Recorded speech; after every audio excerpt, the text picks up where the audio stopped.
अस्सलाम वालेकुम सामीन। 28 ज़िलक़ाइदा और 6 जून है।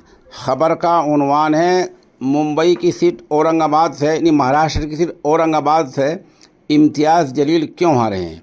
आपको पता है कि मजलिस इत्तेहादुल मुस्लिमीन के बहुत ही अहम उम्मीदवार थे जनाब इम्तियाज़ जलील साहब, वो हालिया इलेक्शन में हार गए हैं, जबकि इससे पहले 2019 में बहुत बड़ी जीत उन्होंने हासिल की थी। इस नामनगार के पास बहुत सारे फ़ोन आ रहे हैं कि क्यों हारे हैं, क्या हुआ है, क्या नहीं हुआ। मुझे इस बारे में ज़्यादा पता नहीं था, लेकिन आज एक ट्वीट आया साहिल रिजवी साहब का, वहीं के रहने वाले हैं। उनके एक ट्वीट आया है और उसमें उन्होंने ये बतलाया है कि वहाँ की एक मिली तंजीम ने खुलकर उनकी मुखालफत की है। हम मिली तंजीम का नाम जानबूझकर नहीं ले रहे हैं, हो सकता है न ऐसा हुआ हो।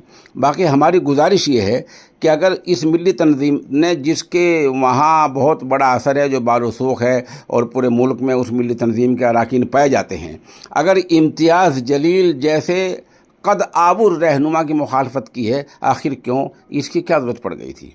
और अगर मुखालफत नहीं की है तो उन्हें वजाहत करनी चाहिए, और अगर वजाहत नहीं करते तो फिर वो मिसाल वाज़ेह है कि घर का भेदी लंका ढावे है।